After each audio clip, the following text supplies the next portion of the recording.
Hello students, hi, welcome back to my channel learning with Divya. आज हम करेंगे student TGT and GIC के students के लिए, specially TGT GIC D triple SB के स्टूडेंट्स के लिए मॉडल पेपर नंबर 3। ठीक है, तो जिन भी स्टूडेंट्स का एग्जाम है वो ध्यान से पढ़िए और ये जो मॉडल पेपर है ये आपको डेफिनेटली हेल्प करेगा। इससे पहले भी first and second model paper मैंने अपलोड कर दिया है, तो बच्चे आप वो देख सकते हैं। उससे पहले भी 50 अराउंड क्लासेस पड़ी हुई हैं टीजीटी जीआईसी के लिए, जिसमें सारे के सारे previous year question and some कुछ न्यू क्वेश्चंस को भी ऐड किया है, उन्हें भी आप देख सकते हैं, वो आपको हेल्प करेंगे आपके एग्जाम के लिए। ओके, तो चलिए फिर स्टार्ट कर लेते हैं। आपके सामने आपकी स्क्रीन पर क्वेश्चन है। तो पहला क्वेश्चन है आपकी स्क्रीन पर कि शरीर में कैल्शियम की आवश्यकता किसके लिए होती है? तो हड्डियों के लिए, दांत के लिए, डेवलपमेंट के लिए, इन सभी के लिए शरीर में कैल्शियम की आवश्यकता होती है। Next question is vitamin B1 मतलब थायमीन जो है वो किस में पाया जाता है? सबसे ज्यादा मात्रा में आपके अन्न में पाया जाता है, अनाज में पाया जाता है, सीरियल्स में पाया जाता है, व्हीट में पाया जाता है। ओके, गेहूं की जो आउटर मोस्ट लेयर होती है ना, उसमें सबसे ज्यादा मात्रा में B1 पाया जाता है। तो ज्यादा चोकर वगैरह को छान के जो लोग डायरेक्ट चक्की से पिसवा के गेहूं लाते हैं, उन्हें बहुत ज्यादा मात्रा में चोकर को बिल्कुल फाइन करके नहीं छानना चाहिए, उससे क्या होता है? B1 लॉस होता है। Okay, now the next question is वो डच व्यक्ति कौन थे जिन्होंने सबसे पहले महत्वपूर्ण खोज की विटामिन की और उसकी कमी पर? देखिए स्टूडेंट, ये जो थे ये क्रिस्टन एजिकमैन थे। अब इनके बारे में हम थोड़ी सी बात कर लेते हैं। यहाँ पर विटामिन की खोज कैसे हुई? सबसे पहले 1885 में एक डच साइंटिस्ट थे क्रिस्टन एजिकमैन, जिन्होंने मुर्गी पर किए गए प्रयोग से उन्हें पता चला कि शरीर में विटामिन नामक महत्वपूर्ण रसायन मौजूद है। 1886 में एजिकमैन ने लोगों को बेरी नामक बीमारी से मरते देखा। कहाँ मरते देखा? इंडोनेशिया में मरते देखा। इंडोनेशिया में ये बीमारी बहुत ज्यादा फैल गई थी, इसलिए वह इसका कारण खोजने के लिए निकल पड़े। सभी तत्वों का उन्होंने स्टडी किया। उसके बाद उन्होंने ये साबित किया कि बेरी रोग का कारण उन खाद्य पदार्थों में तत्वों की कमी है। मतलब वहां के लोग ऐसा फूड ले रहे थे जिसकी वजह से बेरी रोग हो रहा था।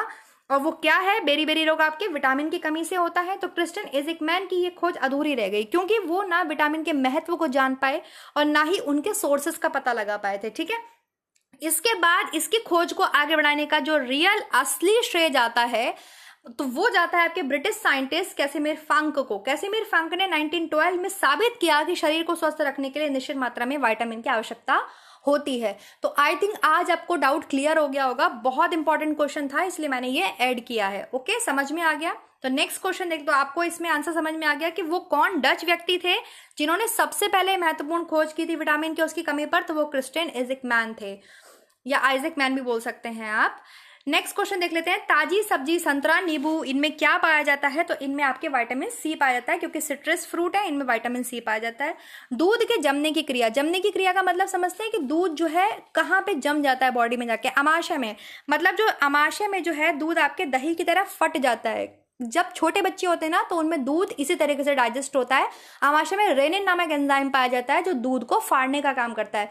तो बच्चे जब कभी जैसे हल्का सी डकार लेते हैं तो फटाफटा सा दूध उनके मुंह से बाहर आता है, वो इसी का एग्जाम्पल होता है। क्लियर हो गया? और ये 7 साल तक रहता है बच्चों में रेनिन एंजाइम, और ये दूध को जो जमने की क्रिया मतलब एक तरीके से फाड़ देता है दही में, दही जैसा जमा देता है, वो पाचन में, डाइजेशन में, अमाशय में होती है, स्टमक में। नेक्स्ट क्वेश्चन, एक हरे रंग का क्षारीय द्रव है, ठीक है, जो क्या करता है? छोटी आंत मतलब इंटेस्टाइन, स्मॉल इंटेस्टाइन के ऊपरी भाग में पहुंचता है। वो है आपके बाइल जूस। बाइल जूस का आपके पीएच लेवल कितना होता है? तो पीएच मान होता है 7.7, ठीक है, इसीलिए क्षारीय है। अगर 7 से कम होता तो एसिडिक हो जाता। तो बाइल जूस किस पे वर्क करता है? आपके बाइल जूस आपके वसा पे वर्क करता है। नेक्स्ट क्वेश्चन भी है ये, बाइल जूस किस पर क्रिया करके उसे पाचनशील बनाता है? डाइजेस्ट किसे करता है? तो फैट को डाइजेस्ट करता है बॉडी के अंदर। जैसे ही आप फैट लेते हैं बाइल जूस सिक्रीट होने लगता है। नमक का रासायनिक नाम क्या है आपके सॉल्ट का? तो आपके बेसिक सॉल्ट का नाम है sodium chloride. Last final revision में मैंने ये चीज पढ़ाई है, समझाई है। नेक्स्ट क्वेश्चन, कितने पाउंड्स मिलकर 1 किलोग्राम बनाते हैं? तो 2.2, ठीक है, 2.2 LBS मिलकर आपके 1 किलोग्राम बनाते हैं। 2.2 पाउंड्स मिलकर आपके 1 किलोग्राम बनाते हैं। 2.20 भी लिखा मिल सकता है आपको, तो दैट इज सिंपल है, वो एक ही बात है, 2.2। द्रव का घनफल लीटर में नापते हैं, मतलब किसी भी लिक्विड को जो है लीटर्स में मेजर करते हैं। ऑब्वियसली सॉलिड को हमेशा आप किस में मेजर करते हैं? केजीज में मेजर करते हैं। तो 1 लीटर में कितने लीटर होते हैं? मिलीलीटर्स होते हैं, तो 1000 मिलीलीटर्स होते हैं। 1 लीटर में 1000 मिलीलीटर्स होते हैं। चीनी बनती किससे है? चीनी बनाने का साधन क्या है? चीनी बनाने का साधन गन्ना है। प्रोटीन शब्द का अर्थ है मुख्य प्रोटीन। किस भाषा का शब्द है? तो आपकी ग्रीक भाषा का शब्द है। क्लियर हो गया। नेक्स्ट इज भोजन पैक करने के लिए गोलाकार टिन का उपयोग किया जाता है। मतलब टिन यूज की जाती है। टिन के डिब्बे होते हैं फूड को प्रिजर्व करने के लिए। क्यों करे जाते हैं? क्योंकि देखिए ये सफाई में इजी होते हैं, ज्यादा जगह इजिली मिल जाते हैं, टूटने की कम आशंका होती है, इसलिए सभी ऑप्शन हो जाएगा। इसमें जंग नहीं लगती और इसके अलावा ये जहर रहित होता है, कोई टॉक्सिन नहीं ज्यादा फैलाता है, तो इसलिए टिन के डिब्बों का यूज किया जाता है फूड को प्रिजर्व करने के लिए। जो पका भोजन हम खाते हैं उसमें हर एक का स्वाद अलग होता है। क्यों? इसका रीजन क्या है? इसका रीजन देखिए कुछ भी हो सकता है, लेकिन सबसे मेन होता है इंग्रेडिएंट्स। भाई हर व्यक्ति अलग अलग तरीके से इंग्रेडिएंट्स अलग अलग इंग्रेडिएंट्स का यूज करके, सामग्री का यूज करके चीज को बनाते हैं। अब कुछ लोग जो है मतलब इडली राइस से बनाते हैं, ठीक है, राइस फ्लावर से, कुछ पोहा से भी बनाते हैं, कुछ लोग सूजी भी यूज करते हैं। तो अलग अलग इंग्रेडिएंट का यूज करते हैं, इसलिए अलग अलग स्वाद आपको टेस्ट मिलता है। ठीक है। Now the next is umbilical cord का मुख्य कार्य क्या होता है? शिशु तक क्या पहुंचाता है अम्बिलिकल कॉर्ड? तो ऑक्सीजन पहुंचाता है, पोषण पहुंचाता है, रक्त पहुंचाता है। शिशु तक पहुंचाता है ये 3 चीजें, व्यर्थ पदार्थ नहीं पहुंचाता है। ओके। नेक्स्ट इज हमें भूख का एहसास कब होता है? हमें भूख कब लगती है? जब हमारा पेट खाली होता है, जब हमारे ब्लड में शुगर की मात्रा कम होने लगती है। तो ये दोनों ही कारण होते हैं जिसकी वजह से हमें भूख लगती है। नाउ द नेक्स्ट इज भूख के एहसास की संवेदना, मतलब हमें कब सेंस होता है, कब हमें फील होता है, हमारे मस्तिष्क के कौन से भाग से मिलती है? तो हमारे मस्तिष्क के हाइपोथैलेमस से हमें ये मिलता है कि हमें भूख लग रही है। नेक्स्ट क्वेश्चन इज मोटापा देने वाले खाद्य पदार्थ कौन से हो सकते हैं जिसकी वजह से हमें शरीर में मोटापा होता है, ओबेसिटी होती है? तो चावल भी हो सकता है, मीठा भी, मक्खन भी, वसायुक्त मीठ भी। मतलब जो लोग ये चीजें बहुत ज्यादा अमाउंट में खाते हैं, एक्सेसिव अमाउंट में खाते हैं, तो जो भी चीज आप न्यूट्रिएंट्स को एक्सेसिव अमाउंट में लेंगे तो ऑब्वियसली आप क्या हो जाएंगे? अंडर नरिश, ओवर नरिश्ड हो जाएंगे और बहुत ज्यादा मोटे हो जाएंगे। ठीक है। नेक्स्ट इज तंदुरुस्त रखने वाले खाद्य पदार्थ कौन से हैं? तो भाई सब्जियां भी हैं, दूध दही भी है, मछली भी है, ये सभी आपके हेल्दी रखने वाले फूड प्रोडक्ट्स हैं या फूड पदार्थ हैं। टिन में संरक्षण करने से क्या लाभ है? टिन जो धातु है उसमें आप क्यों प्रिजर्व करते हैं? क्योंकि ये टॉक्सिक रहित है, जंग रहित है, क्रम से क्षय रहित है। सभी ऑप्शन इसके बिल्कुल करेक्ट हैं। Now the next question is भोजन पकाते समय तत्व बचाने के लिए आप क्या कर सकते हैं? देखिए आप जब फूड को पका रहे होते हैं तो आप अगर सब्जी पका रहे हैं या मतलब किसी भी मटेरियल में बहुत ज्यादा पानी का उपयोग ना करें। मान लीजिए आप कुछ भी पका रहे हैं, आपने ज्यादा पानी डाल दिया तो जो फूड के जो न्यूट्रिएंट्स हैं वो पकते पकते खराब हो जाएंगे। आप सब्जी का पानी जलाते जलाते मतलब परेशान हो जाएंगे। आप जितनी जल्दी वो पकाना खत्म कर दें, इसका मतलब ये नहीं कि आप कच्चा खाना उतार के रख दें। ठीक है। तो ऑप्शन नंबर ए इसमें बेस्ट है कि अधिक पानी का उपयोग नहीं करना चाहिए। फूड को ज्यादा पकाने, आपको भोजन पकाते समय ध्यान रखना चाहिए कि जिससे उसके न्यूट्रिएंट को लॉस ना हो। नेक्स्ट इज प्राचीन काल में भोजन संरक्षण मतलब फूड प्रिजर्वेशन किससे किया जाता था? तो इन सभी से। भाई नमक भी लगाते थे, सुखाते भी थे। आज भी आप नमी हटाते हैं और जो है उसको डिहाइड्रेट करते हैं, जिससे कि क्या होता है, सुखा के, नमी को बिल्कुल सुखा के आप फूड को प्रिजर्व करते हैं ना, और नमक लगाकर भी, धुआं देकर भी, इन सभी ऑप्शन से फूड को प्रिजर्व किया जाता है। गाय भैंस से तुरंत निकाला हुआ दूध नहीं पीना चाहिए क्योंकि यह जीवाणु युक्त होता है। एकदम गाय भैंस से निकाला दूध और आपने तुरंत नहीं पीना चाहिए, डाइजेस्ट भी नहीं होता। Now the next question is ताजा दूध कुछ समय तक अच्छी स्थिति में रखा जा सकता है यदि उसको रीति अनुसार क्या किया जाए? पाश्चराइज किया जाए। अगर आप उसको अच्छे से पाश्चराइज करते हैं, कुछ समय तक आप अच्छी स्थिति में रख सकते हैं। तो पाश्चराइज करके, पाश्चराइजेशन का जो प्रोसेस है वो मिल्क के ऊपर किया जाता है। नेक्स्ट इज भोजन के खराब होने का कारण क्या होते हैं? तो भाई सभी कारण होते हैं। ज्यादा हीटिंग, बैक्टीरियाज, जीवाणु, फफूंदन, ये सब जो है फूड को क्या कर देते हैं? स्पॉइल कर देते हैं। नेक्स्ट क्वेश्चन इज पाउडर दूध बनाने से क्या लाभ होता है? अब देखिए कहीं कहीं पे क्या होता है ना, मिल्क भी नहीं मिल पाता है। कुछ ऐसे एरियाज हैं आज भी जहां पर इजीली दूध भी अवेलेबल नहीं है। कुछ लोग पाउडर मिल्क का यूज करते हैं और पाउडर मिल्क के बच्चों को भी कुछ लोग पाउडर मिल्क पिलाते हैं। तो उसका फायदा क्या होता है? वजन में 1:10 की कमी आती है, पौष्टिकता बरकरार रहती है, काफी समय तक उसको रखा जा सकता है। ये बात सब सही है। ठीक है, ये सभी बातें ठीक है पाउडर मिल्क की। Now the next question is paneer में पाए जाने वाले तत्वों का नाम बताइए। जो चीजें पनीर में पाई जाती हैं, तो भाई प्रोटीन भी पाया जाएगा, कैल्शियम भी पाया जाएगा, फास्फोरस भी पाया जाएगा, फैट्स भी पाए जाएंगे। ये सब चीजें पनीर में पाई जाती हैं। नेक्स्ट क्वेश्चन इज बाइनरी भाषा कितने अंकों की बनी होती है? ये बाइनरी डिजिट होती क्या है? अब आपको कुछ याद आ रहा होगा, अगर आपने कंप्यूटर्स पढ़ा होगा बीएससी होम साइंस में, बीए होम साइंस में, एमएससी एमए होम साइंस में, तो आपको 100% याद आ रहा होगा। बाइनरी कोड में संख्या आपके जो है 111 में लिखी जाती है। आपको ये चीज पता है? जो भी कंप्यूटर है उसे डिजिटल मशीन कहा जाता है, वो केवल एक ही भाषा समझते हैं, वो है बाइनरी भाषा। बाइनरी भाषा में मात्र 2 अंक होते हैं, एक 0 होता है, एक 1 होता है, ठीक है। इस बाइनरी भाषा को ही आपके कंप्यूटर की मशीन लैंग्वेज कहा जाता है। तो इसमें आपके कितना आंसर हो जाएगा, इसमें आपके आंसर हो जाएगा 2। केवल 2 ही अंकों की बनी होती है बाइनरी लैंग्वेज। वो क्या होते हैं दोनों अंक आपके? 0 मतलब 0 और 1, ठीक है।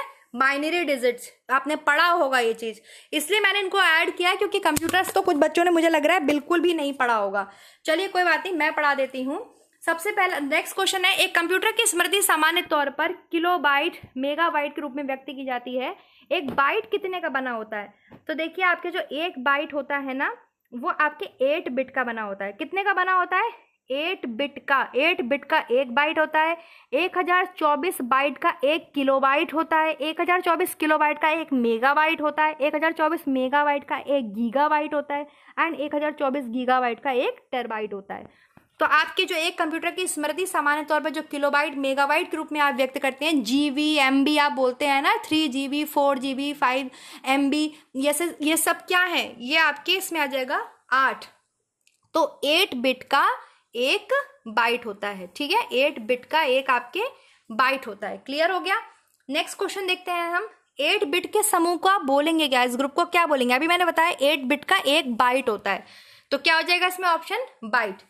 नेक्स्ट क्वेश्चन इज, 1 बाइट में कितने बिट होते हैं? तो 1 बाइट में आपके 8 बिट होते हैं, ठीक है। 1 किलोबाइट में कितने होंगे आपके बाइट? तो 1024। 1 मेगाबाइट में कितने होंगे? तो 1024 किलोबाइट। किलोबाइट से बड़ा होगा मेगाबाइट, मेगाबाइट से बड़ा होगा गीगाबाइट, ठीक है, और गीगाबाइट से बड़ा होता है टेराबाइट। समझ में आ गया? तो आपके 1 बाइट में कितने होते हैं? 1 बाइट में आपके होते हैं 8 बिट। क्लियर है? समझ में आ रहा है? नेक्स्ट क्वेश्चन इज, बिट निम्न में से किसका छोटा रूप है? तो बिट जो है आपके बाइनरी डिजिट का छोटा रूप है। बिट कंप्यूटर की मेमोरी में सबसे छोटी इकाई है जिसको 0 या 1 से संचित किया जाता है। बाइनरी डिजिट का बहुत छोटा रूप है बिट। क्लियर हो गया?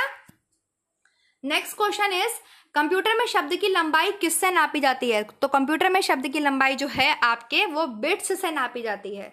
नेक्स्ट क्वेश्चन इज, 1000 किलोबाइट किसके बराबर होता है? अभी मैंने बताया 1000 किलोबाइट आपके 1 मेगाबाइट के बराबर होता है। किसके बराबर होता है? आपके 1 मेगाबाइट।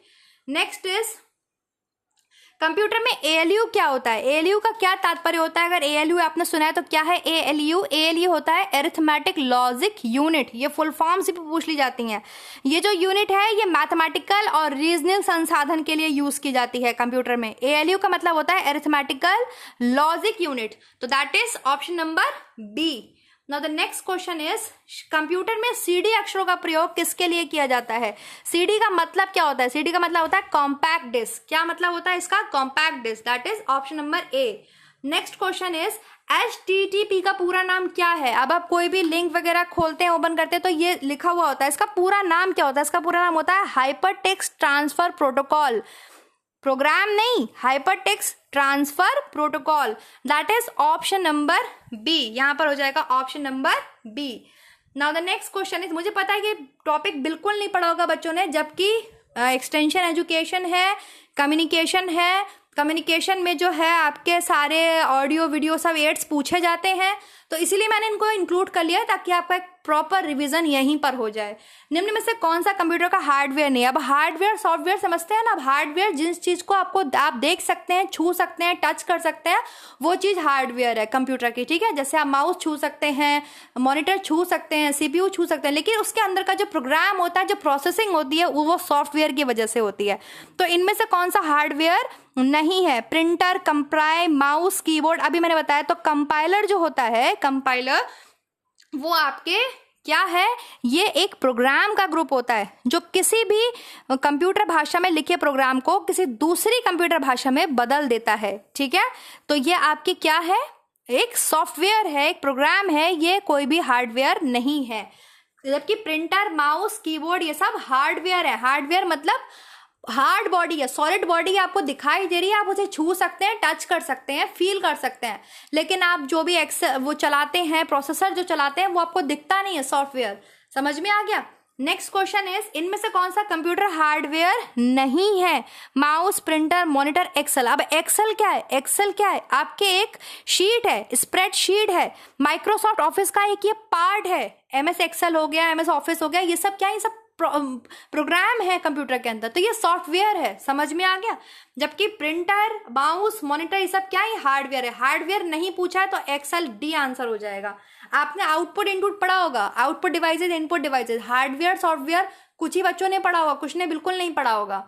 नेक्स्ट इज निम्नलिखित में से कौन सा सॉफ्टवेयर है? अब सॉफ्टवेयर कौन सा है? ट्रांजिस्टर, इंटीग्रेटेड सर्किट, कंपाइलर या आंकड़े प्रविष्टि की युक्ति। तो कंपाइलर अभी हमने बता कि किसी भी सिस्टम सॉफ्टवेयर का भाग होता है, ठीक है, तो इसमें आ जाएगा आपके compiler. Next question is computer के ब्रेन को क्या बोलते हैं? कंप्यूटर के मस्तिष्क को आप क्या बोलते हैं? स्मृति, कुंजी पटल, हार्ड डिस्क, सीपीयू। सीपीयू बोलते हैं। क्या बोलते हैं? सीपीयू बोलते हैं। आगे बात करेंगे इसके फुल फॉर्म की। नेक्स्ट इज कंप्यूटर का सबसे महत्वपूर्ण पार्ट कौन सा होता है? तो आपको पता है कंप्यूटर के लिए सबसे महत्वपूर्ण पार्ट उसका सीपीयू ही होता है, तो इसमें हो जाएगा option number A. Now the next question is CPU का तात्पर्य, मतलब सीपीयू की फुल फॉर्म क्या होती है? सीपीयू की फुल फॉर्म होती है आपके सेंट्रल प्रोसेसिंग यूनिट, केंद्रीय प्रोसेसिंग इकाई सीपीयू की फुल फॉर्म होती है। तो आपका ऑप्शन हो जाएगा बी। अब या तो यहाँ पे सेंट्रल प्रोसेसिंग यूनिट मिल सकता है आपको, या केंद्रीय प्रोसेसिंग यूनिट भी देखने को मिल सकता है। आप कोई भी आंसर लगा सकते हैं, सेंट्रल प्रोसेसिंग यूनिट या केंद्रीय प्रोसेसिंग यूनिट, ठीक है। करंट कंट्रोल कुछ नहीं होता। कंप्यूटर में उपयोग आने वाली आईसी चिप किसकी बनी होती है? जो चिप होती है कंप्यूटर में उपयोग की जाने वाली, इंटीग्रेटेड सर्किट चिप्स बोलते हैं ऐसे, आईसी चिप्स, ये सिलिकॉन की बनी हुई होती हैं, ठीक है। किसकी बनी हुई होती हैं? सिलिकॉन। तो ऑप्शन नंबर ए हो जाएगा। Now the next question is computer की स्थायी स्मृति। अब आप फोन यूज करते हैं, रैम, रोम सबको यूज करते हैं, तो परमानेंट मेमोरी को क्या बोलते हैं? परमानेंट मेमोरी को आपके रोम बोलते हैं, ठीक है। ये कभी भी नष्ट नहीं होती, ये कंप्यूटर की स्थायी स्मृति होती है। रोम मतलब आपके इसको बोलते हैं रीड ओनली मेमोरी, ठीक है। इसमें कोई भी चेंजेस नहीं किया जा सकता, ये कभी भी जो है नष्ट नहीं होती, ये सूचनाएं आपके स्टोर रहती हैं, रोम। तो ऑप्शन नंबर हो जाएगा इसमें B. Now the next question is ROM memory है, रोम मेमोरी किसके लिए होती है? केवल पढ़ने के लिए। रीड ओनली मेमोरी बोलते हैं इसको, क्या बोलते हैं? Read only memory. जैसे कि आपको बिल्कुल नाम से क्लियर है कि इस मेमोरी में जो भी सूचना स्टोर्ड है उसको केवल आप पढ़ सकते हैं, उसमें कोई भी चेंजेस नहीं कर सकते। कंप्यूटर के बंद होने पर भी रोम में जो है डेटा इंफॉर्मेशन स्टोर्ड रहती है, वो नष्ट नहीं होती, तो उसको बोलते हैं केवल पढ़ने के लिए। रोम की फुल फॉर्म क्या हो गई? Read only memory. Now the next question is RAM का क्या तात्पर्य है? कंप्यूटर में रैम होता है, रैम का मतलब क्या होता है? Random access memory. ये आपके टेम्परेरी मेमोरी है, अस्थायी मेमोरी है, ये तभी तक काम करती है जब तक आपका कंप्यूटर वर्क करता है। आप कंप्यूटर को बंद कर देंगे तो रैम में जितनी भी इंफॉर्मेशन होगी वो सारी सूचनाएं खत्म हो जाती हैं। तो आपका मुझे लग रहा है अच्छे से रिवीजन हो रहा होगा। I think random access memory बोलते हैं रैम को। ये क्या है? ये टेम्परेरी मेमोरी है, ठीक है, अस्थायी स्मृति है। तो इसमें ऑप्शन क्या हो जाएगा आपके? बी, रैंडम एक्सेस मेमोरी, ठीक है। इसमें एक्सेस लिखा है, रैंडम एक्सेस मेमोरी, यही ठीक है। Now the next question is email क्या है? ईमेल की फुल फॉर्म क्या होती है?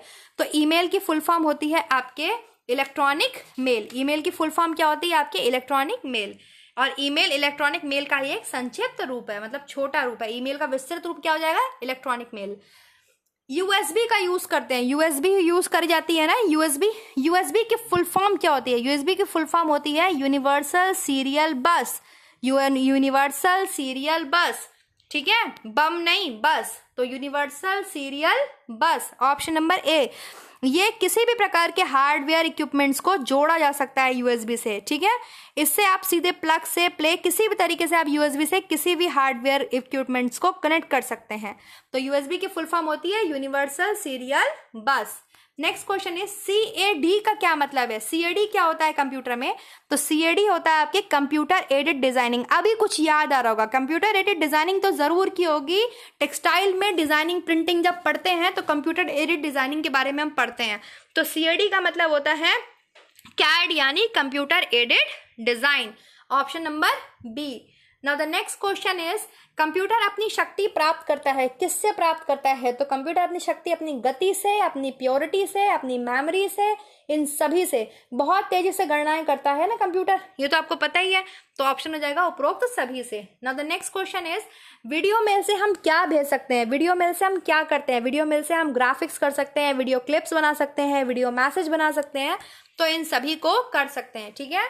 Now the next question is internet की उस सेवा को जो ऑडियो वीडियो वार्तालाप प्रदान करती है उसे आप क्या बोलेंगे? वीडियो कॉन्फ्रेंसिंग बोलेंगे, ठीक है। यह आपके टेक्नोलॉजी है, कम्युनिकेशन की एक बहुत ही लेटेस्ट टेक्नोलॉजी है, अब तो काफ़ी टाइम से यूज़ हो रही है, जिसकी वजह से दो या दो से ज़्यादा लोग जो है एक साथ ऑडियो वीडियो के माध्यम से जुड़ते हैं। जैसे हम जूम ऐप पे जुड़ते हैं, है ना, बहुत सारी ऐसी चीज़ें हैं, जैसे हम टीम ऐप पे जुड़ते हैं वीडियो कॉन्फ्रेंसिंग के थ्रू, तो ये आपके हो जाएगा, जिसमें आप ऑडियो वीडियो दोनों कर सकते हैं। आप तो आप व्हाट्सएप पे भी करते हैं, मतलब एक चीज़ है, क्वेश्चन आपको समझ में आना चाहिए। SMS की फुल फॉर्म क्या होती है?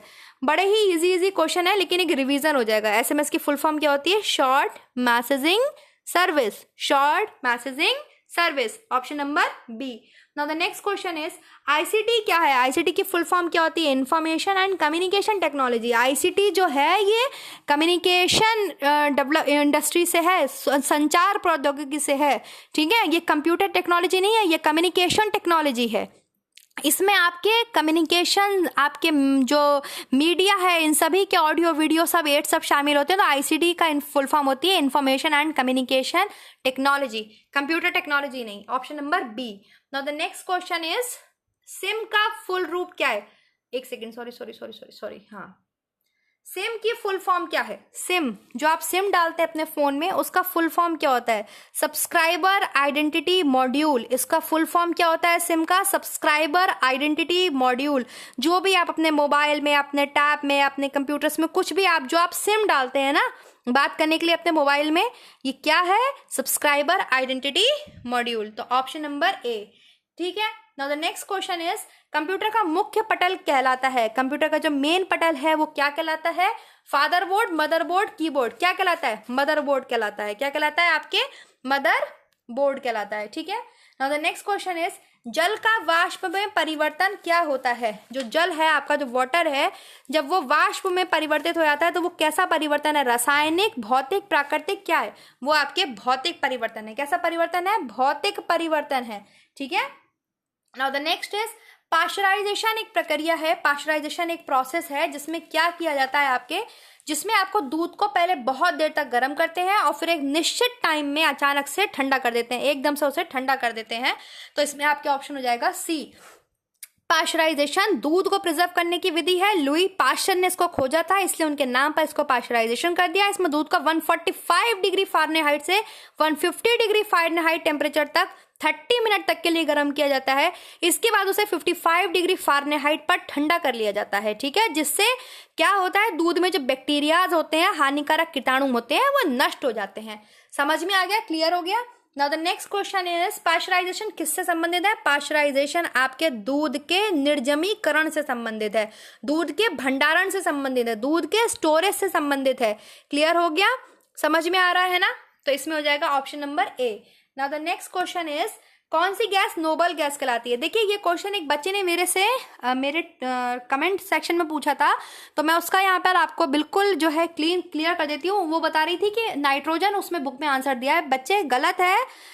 नोबल गैस, दुर्लभ गैस आपके उनको बोलते हैं इनर्ट गैस, मतलब अक्रिय गैस को। तो जो हीलियम है, नियॉन है, आर्गन है, क्रिप्टॉन है, जीनान है, रेडॉन है, ये सब अक्रिय गैस हैं। क्या है? अक्रिय गैस। इन्हें इनर्ट गैस बोलते हैं इंग्लिश में।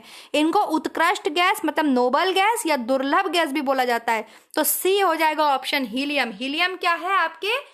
कौन सी गैस है? अक्रिय गैस, ठीक है। नाइट्रोजन नहीं है। बहुत गलत, जिस बुक से आप पढ़ रहे हो बहुत गलत है। समझ में आ रहा है? हीलियम हो जाएगा। इसके लिए स्पेशली मैंने क्वेश्चन ऐड किया। निम्नलिखित में से किस गैस की मात्रा वायुमंडल में सबसे कम है? किसकी मात्रा सबसे कम है वायुमंडल में? तो आपके कार्बन डाइऑक्साइड की, ठीक है। कार्बन, यहाँ पर कार्बन डाइऑक्साइड की 78% क्या है? नाइट्रोजन है। 21% क्या है? क्या ऑक्सीजन है, ठीक है। आर्गन तो कम है ही, 0.93% आर्गन कम है, और इसके अलावा कार्बन डाइऑक्साइड लगभग 0.03% पाई जाती है, ठीक है।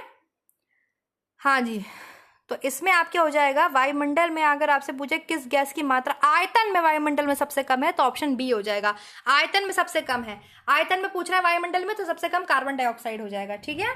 नाउ द नेक्स्ट क्वेश्चन है, वायुमंडल में नाइट्रोजन कितने परसेंट है? तो 78% है। कितने परसेंट है आपके? 78% है। Now the next question is, वनस्पति तेलों के, देखो ये बहुत इंपॉर्टेंट क्वेश्चन है, हाइड्रोजिनेशन की एक प्रोसेस होती है जिसमें आपके वेजिटेबल ऑयल को वेजिटेबल घी में कन्वर्ट कर दिया जाता है। ठीक है। ये जो प्रोसेस होती है ये हाइड्रोजनीकरण, हाइड्रोजिनेशन कहलाती है। इसमें यूज किस चीज का होता है, किस उत्प्रेरक का यूज किया जाता है? ये क्वेश्चन मैंने पहले भी कराया है, अभी भी रिवाइज करा देती हूँ। निकेल का यूज किया जाता है। किसका यूज किया जाता है? निकेल का। फैट वाली वीडियो में देखना, नहीं तो किसी न किसी प्रैक्टिस सेट में इसकी पूरी मैंने जो रिएक्शन है वो भी बताई हुई है। वनस्पति तेल को वनस्पति घी में कन्वर्ट करने वाली प्रोसेस हाइड्रोजनीकरण, हाइड्रोजिनेशन कहलाती है, जिसमें जो उत्प्रेरक है वो निकेल यूज किया जाता है। नेक्स्ट, हरे फल को कृत्रिम रूप से पकाने के लिए कैल्शियम कार्बाइड का प्रयोग किया जाता है, क्योंकि ये उत्पन्न करता है एसिटिलीन। ठीक है। नेक्स्ट क्वेश्चन इज, भोजन के वर्ग में प्रति यूनिट कैलोरी की मात्रा सबसे ज्यादा किसमें होती है? तो आपको पता है प्रति यूनिट जो कैलोरी होती है वो फैट्स में होती है।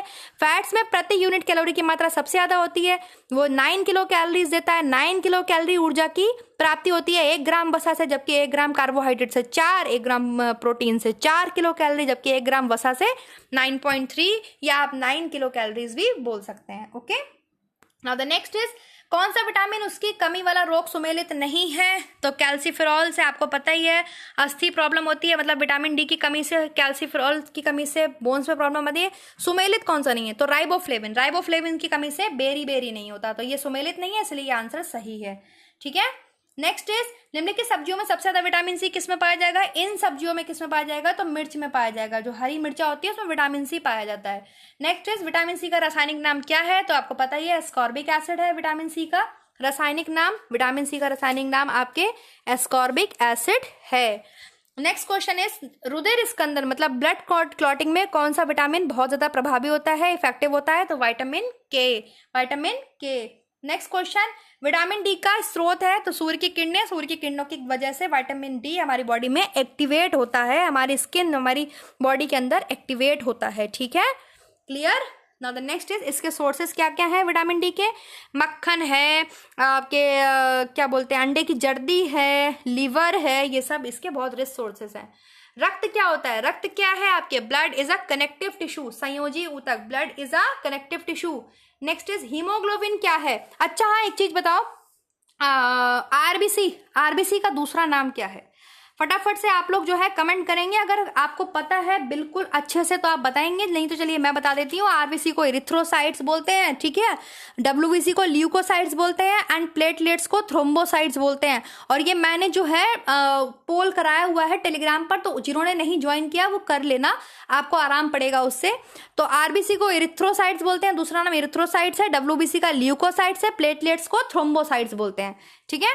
तो हीमोग्लोबिन क्या है? हीमोग्लोबिन आपके बोन मैरो में पाया जाने वाला पदार्थ है। Now the next question is, रुधिर वर्णिका के संबंध में आपको कुछ निम्नांकित कथनों पर विचार करना है। रुधिर वर्णिका क्या होता है? रुधिर वर्णिका मतलब वही हीमोग्लोबिन जिसकी वजह से आपका जो है ब्लड लाल होता है, ठीक है, जो कि मानव के रक्त में पाया जाता है। ग्लोबिन नामक प्रोटीन और हीम नाम के लाल रंग के पदार्थ से जुड़ा होता है, जिसकी वजह से हमारे ब्लड का कलर रेड होता है। तो इसके बारे में कुछ कथन दिए हुए हैं, बताइए कौन सा सही है? इसमें आयरन होता है, इसमें लोहा होता है, बिल्कुल सही बात है। ये रक्त को लाल रंग प्रदान करता है, बिल्कुल सही बात है। ये कुछ रोगों के प्रति प्रतिरक्षा प्रदान करता है, बिल्कुल गलत बात है। प्रतिरक्षा काम सिर्फ डब्ल्यूबीसी व्हाइट ब्लड कापल्स करती हैं। ये रक्त में ऑक्सीजन का वाहक है, बिल्कुल सही। तो फर्स्ट सही है, सेकंड सही है, फोर्थ सही है, थर्ड गलत है। फर्स्ट सही है, सेकंड सही है, फोर्थ सही है, सी ऑप्शन सही है। शरीर में हीमोग्लोबिन का काम क्या होता है? शरीर में हीमोग्लोबिन ऑक्सीजन का ट्रांसपोर्टेशन करता है। नेक्स्ट इज, स्वस्थ मनुष्य का सिस्टोलिक एंड डिस्टोलिक क्या होता है? मतलब रक्तचाप, ब्लड प्रेशर कितना होता है?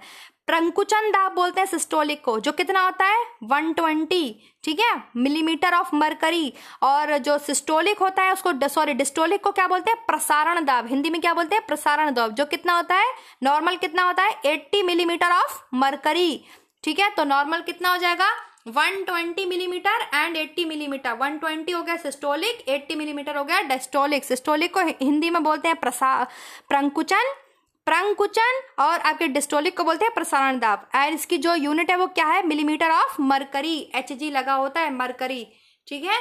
Now the next question is, किसी व्यक्ति का रक्तचाप 140 Hg है, मतलब 140 मिलीमीटर मरकरी है, तो इस उल्लेख में Hg क्या है, मरकरी। अभी बताया Hg का मतलब क्या है, मरकरी। नेक्स्ट इज मानव रक्तदान के लिए, तो मैंने जो प्रीवियस ईयर कराया है, लास्ट प्रीवियस ईयर कराया है, उसमें ब्लड ग्रुप भेजे हैं, उसी से क्वेश्चन आ गया है आज ये, कि जिस बच्चे के माँ बाप का ब्लड ग्रुप है तो कौन सा संभावित है, कौन सा असंभावित है, देख लीजिएगा आप वो वीडियो भी।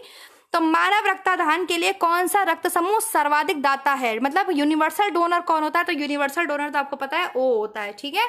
किसी को भी इसका ब्लड चढ़ा सकते हैं आप, ओ यूनिवर्सल डोनर होता है, क्योंकि इसमें कोई भी एंटीजन नहीं होता, कोई ना ए ना बी, कोई एंटीजन नहीं होता।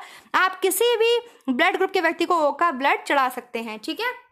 नेक्स्ट क्वेश्चन है आपके सामने कि हमारे शरीर में रक्त का दाब होता है, ये भी मैंने क्वेश्चन कराया है, अभी शायद लास्ट ही कराया है, 2 में कराया है। आपको बताया था कि वायुमंडल जो है हमारे ऊपर प्रेशर डालता है, लेकिन हमें फील नहीं होता। क्यों फील नहीं होता, क्योंकि हमारा ब्लड जो है वो बैलेंस बना के रखता है, वो वायुमंडलीय दाब से थोड़ा अधिक होता है। लेकिन जैसे जैसे हम पानी में जाते हैं हमें प्रेशर फील होता है, क्योंकि वाटर का प्रेशर हमारे ब्लड के दाब से भी ज्यादा होता है। समझ में आ गया। नेक्स्ट इज, एक ए बी रक्त समूह के लोग हैं सार्वभौमिक प्राप्तकर्ता होते हैं, ठीक है। ए बी क्या होता है, यूनिवर्सल रिसेप्टर्स होते हैं, रेसिपिएंट होते हैं, वो सबका खून ले सकते हैं। लेकिन ओ सबको खून दे सकता है, उसे सबका खून चढ़ नहीं सकता, उसे सिर्फ ओ का ही खून चढ़ता है। ए बी सबका खून ले सकते हैं, ए का भी, बी का भी, ओ का भी, सबका खून ले सकते हैं। समझ में आ रहा है आपके। तो ए भी सार्वभौमिक प्राप्तकर्ता होते हैं, बिल्कुल सही बात है, एकदम करेक्ट बात आपने कही, ए बिल्कुल ठीक है। रीजन, ए बी की लाल रक्त कोशिका में कोई एंटीजन नहीं होता, बिल्कुल गलत बात भाई, ए और बी एंटीजन तो होते हैं, इसलिए किसी भी रक्त समूह के साथ ये एग्लूटिशन नहीं होता।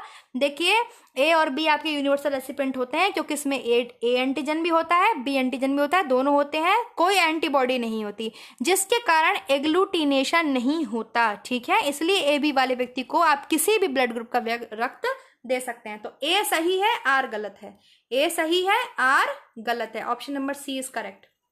नेक्स्ट इज, एक पिता का वर्ग ब्लड ग्रुप क्या है, ए है, एक माँ का ओ है, तो बताइए बच्चे का कौन सा होगा, उनके पुत्र का, उनके बच्चे का क्या होगा। मैंने बताया था ना, ओ हो सकता है या ए हो सकता है, लेकिन बी ए बी ओ नहीं होगा, तो ओ हो सकता है। ये मैंने पढ़ाया है, लास्ट रिवीजन में पढ़ाया है, अच्छे से वो लिस्ट याद कर लेना। नेक्स्ट इज, एक समान व्यक्ति के रक्त का पीएच लेवल कितना होता है, ब्लड का पीएच लेवल कितना होता है, तो आपको पता ही है 7.35 से 7.45 के मध्य, अर्थात 7.4 होता है। अगर एग्जैक्ट पूछा जाए तो 7.4 होता है, इस तरीके से आ जाए तो ये ऑप्शन हो जाएगा सी।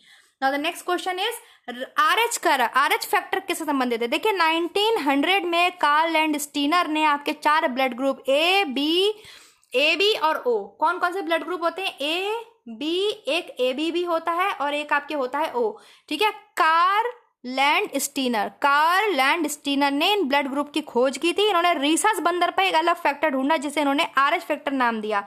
जिस ब्लड ग्रुप में ए में एंटीजन ए पाया जाएगा, वहीं बी में बी एंटीजन पाया जाएगा, ए बी में ए बी दोनों एंटीजन पाए जाएंगे, ओ में कोई एंटीजन नहीं पाया जाएगा, ठीक है। समझ में आ रहा है। लेकिन अगर किसी खास रक्त समूह के रक्त को आप विपरीत ब्लड ग्रुप से मिला देंगे तो रक्त थक्के के रूप में जमने लगता है, ब्लड क्लॉटिंग होने लगती है। समझ में आ रहा है। अच्छा, ओ जो ब्लड ग्रुप होता है उसमें कोई एंटीजन नहीं होता, इसलिए कोई भी आरएच फैक्टर भी नहीं होता। समझ में आ रहा है। इसलिए किसी भी व्यक्ति को देने पर इसमें क्या होता है, कोई भी ब्लड क्लॉटिंग नहीं होती है। इसलिए ब्लड जब आप डोनेट करने जाते हैं तो आपका ब्लड चेक करा जाता है, फिर उसी के अकॉर्डिंग चढ़ाया जाता है। समझ में आ गया। तो उन्होंने किसके ऊपर जो है ये करा था, रीसस बंदर में एक फैक्टर ढूंढा था, आरएच फैक्टर, तो ऑप्शन हो जाएगा इसमें बंदर। नाउ द नेक्स्ट इज, हृदय को रक्त का संभरण करने वाली धमनियां कौन सी कहलाती हैं। धमनियां मतलब हृदय को जो रक्त पहुंचाने का काम करती हैं, तो हार्ट को रक्त का संभरण करने वाली धमनियां हृदय धमनियां कोरोनरी आर्टरीज कहलाती हैं। कोरोनरी आर्टरीज हृदय धमनियां कहलाती हैं। नेक्स्ट क्वेश्चन इज, एंटीजन कैसा पदार्थ है। एंटीजन क्या होते हैं। एंटीजन जो प्रतिरक्षा तंत्र को प्रवर्तित करते हैं। एंटीजन वो होते हैं जो एंटीबॉडीज के निर्माण को, एंटीबॉडीज के प्रोडक्शन को हमारी बॉडी के अंदर स्टिमुलस करते हैं, उद्दीपित करते हैं, हमारी इम्यूनिटी सिस्टम को बहुत ज़्यादा स्ट्रांग बनाते हैं। ठीक है, ग्लाइकोप्रोटीन के रूप में होते हैं ये हमारी बॉडी में। तो चलिए यहाँ पर ऑप्शन हो जाएगा आपके C. Now the next question is, सफेद रक्त कण का मुख्य काम। सफेद रक्त कण मतलब व्हाइट ब्लड कार्पल्स का क्या काम होता है, रोग प्रतिरोधक क्षमता धारण करना। Now the next question is, मानव रक्त की श्यानता का क्या कारण है। मानव रक्त की श्यानता, प्लाज्मा में प्रोटीन, ठीक है, आदि पर निर्भर करती है, तो रक्त में प्रोटीन पर निर्भर करती है। क्लियर हो गया? Option number A. Now the next question is, निम्नलिखित में से कौन सा सही है? इन सब ऑप्शंस में से बता दीजिए कौन सा ऑप्शन सही है। तो इसमें केवल एक ही ऑप्शन सही है कि शरीर में जो सारा ब्लड होता है वो किडनी के माध्यम से शुद्ध होता है, प्यूरिफाई होता है। इसी प्रोसेस को डायलिसिस कहते हैं। मानव शरीर का संपूर्ण ब्लड, पूरा ब्लड किडनी के माध्यम से प्यूरिफाई होता है और ये ब्लड से नाइट्रोजन के कंपाउंड, यूरिया, यूरिक एसिड को अलग कर देता है। ठीक है, समझ में आ गया? तो ऑप्शन नंबर सी हो जाएगा कि सारा ब्लड किडनी से प्यूरिफाई होता है। इसी प्रोसेस को डायलिसिस बोलते हैं। कंप्यूटर के एक ही समय में एक से अधिक माध्यमों के प्रयोग का तरीका क्या कहलाता है? तो ये आपके कहलाता है मल्टीमीडिया। चलिए नेक्स्ट, ये आज की वीडियो का लास्ट क्वेश्चन हो गया है आपका। तो वीडियो कैसा लगा कमेंट करके जरूर बताइएगा स्टूडेंट, और थैंक यू सो मच अपना टाइम देने के लिए। पढ़ते रहिए, ध्यान रखिए, अभी बस 1 महीना है, डेली पढ़ाई करते रहिए। Thank you so much.